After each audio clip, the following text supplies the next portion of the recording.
at malasakit sa aming sulat ng bansa, bagyo, sunog, limbon, alintana sa kanal. Si Senator Bongo, Mr. Malasakit, bisyo ang more servisyo. Paglit sa Senado, gusto nyo ng may totoong malasakit, Senator Bongo. Inuuna ang serbisyo para sa Pilipinas. Senator Bongo, bisyo ay more serbisyo. Mr. Malasakit, Senador Bongo, bisyo ang magserbisyo. Senador Bongo, ayo'y magbongo-bongo sa Senado. 28 ang kanyang numero. Magandang gabi po sa inyo lahat. Assalamualaikum sa mga kapatid kong Muslim, sa mga kapatid kong Bisaya, maayong gabi, madyong gabi, sa mga Ilonggo, maayong gabi sa inyo, mga parinti ko man ang mga Ilonggo. Ako po'y maray na gabi rin po sa mga Bicolano na imbag nga maleng, sa mga kapatid kong Pilipino, magandang gabi po sa inyo lahat.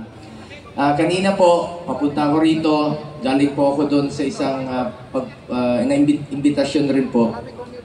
Maraming lumalapit, nagpapasalamat. Sabi ko, wag ko kayong magpasalamat sa akin. Ako po ang dapat magpasalamat sa inyo dahil binigyan niyo po ako ng pagkakataon na makapagserbisyo po sa inyong lahat. Maraming salamat po. Hindi ko sasayangin yung tiwalang binigay niyo sa akin. Hindi po ako politiko na mangangako sa inyo. Gagawin ko lang po ang aking trabaho para sa Pilipino dahil bisyo ko po ang magserbisyo sa ating mga kababayang Pilipino. Meron lang po akong pakiusap sa inyo. Unahin ko na lang po ang mga kasamahan ko.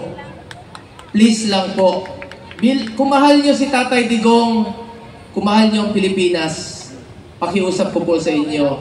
Tulungan po natin ang Duterte, mga kababayan ko. Bibilisan ko na lang po. Unang-una, Attorney Jimmy Bondoc, isa sa hikayat kay Pangulong Duterte na tumakbo siya bilang Pangulo. Ayaw niya sana tumakbo noon, pero ito si Jimmy, kumanta siya ng takbo. Abogado, asset ito, at sana'y maging kasama ko sa Senado.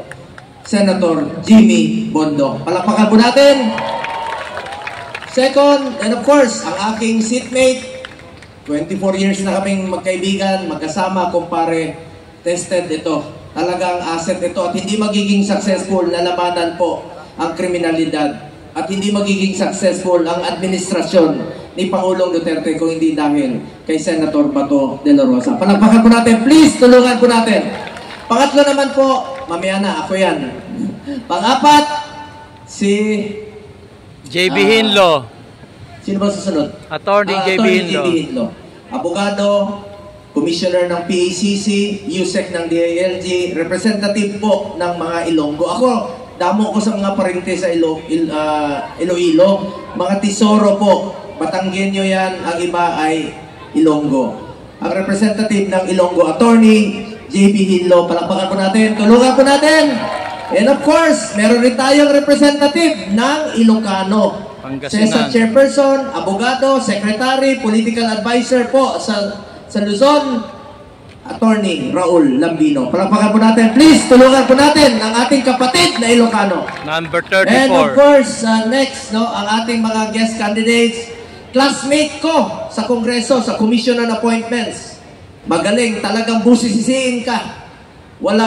Hindi po ito manlulugi ang gobyerno pag nandiyan dyan po ang magaling, isa sa ating inahangaan na congressman po sa buong Pilipinas. At gusto kong maging kasama. Long overdue na po ito sa Senado. Please lang po, Senator, Congressman Dante Marcoleta. Palakpakan po natin. And next, bakit ka nagtago dyan sa likod? Dr. Mata.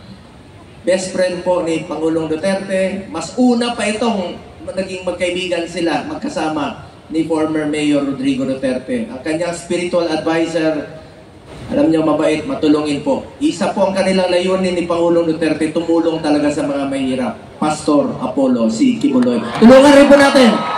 53, Pastor Apollo si Kibuloy. Pabalik yun. And eto, abogado, pag na-appoint ka sa pagiging executive secretary, yan po yung little president. Ako, galing ako dyan eh. As sub noon.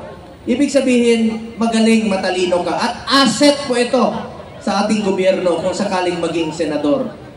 Senator Vic Rodriguez. Palakpakan po natin. Please, tulungan rin po natin. Number 56. Ito naman po ang aking kaibigan. Nagawa na niya ang lahat sa buhay. Multi-awarded actor. Isa lang po ang nakaikot na rin po siya sa buong Pilipinas. Alam niya ang naging problema sa ating bansa. Lalong-lalo na po sa baba, sa grassroots level. Tulungan po natin. Long overdue na rin po ito kasi 71 years old na siya. Pero may asim pa ito. Parati kong naaamoy kasi magkasama kami. May asim pa talaga. At ngayon, ang ating Mr. Epektibo sa Senado. Mr. Epektibo, Ipe Salvador! Naikot na rin po niya ang buong Pilipinas, mga kababayan ko. Last but not the least, kailangan rin natin ng doktor sa Senado. Sinong mga marites dito? Sabi ko, mas maraming marites dito. Doktor, kailangan natin ng doktor sa Senado. Walang doktor eh. At meron po ako magiging kasama sa health, di ba? Dr. Richard Mata, palakpakan po natin! Ako naman po, bilang inyong senador, I have authored 18 laws. I have principally sponsored 84 laws including upgrade of public hospitals. I have co-authored and co-sponsored 189 laws at wala po akong absent sa Senado sa loob po ng 6 na taon. Makikita niyo ako nandiyan sa Luzon, Visayas, Mindanao.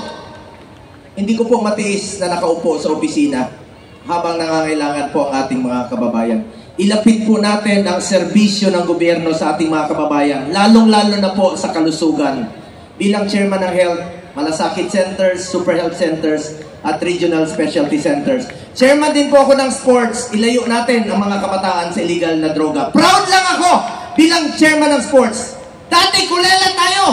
Ngayon po, nakamit natin ang first ever gold sa 2020 Tokyo Olympics at nakadalawang gold tayo sa Paris Olympics. Suportahan natin ang ating mga atleta. Chairman din po ako ng Committee on Youth sa mga kabataan. Kayo po ang kinabukasan ng bayang ito. Mag-aral po kayo ng mabuti. Edukasyon po, unahin ko rin po pagdating ng panahon. Naging prioridad po ni dating Pangulong Duterte ang education. Ang dami pong magagandang programa ni dating Pangulong Duterte. Free education, pinangako niya. Department of Migrant Workers para sa mga migrant workers. Alam nyo, ginawa po ni Pangulong Duterte ang trabaho niya para sa Pilipino. Patuloy po natin siyang ipagdasal. Patuloy po natin ipagdasal ang kanyang kalusugan, kaligtasan at kalayaan. Huwag po tayong tumigil hanggang hindi siya makauwi po dito. Ang kapanalunan po ng Duterte ay kapanalunan po ng Pilipino. Nakikiusap po ako sa inyong lahat. Duterte! Duterte! Duterte!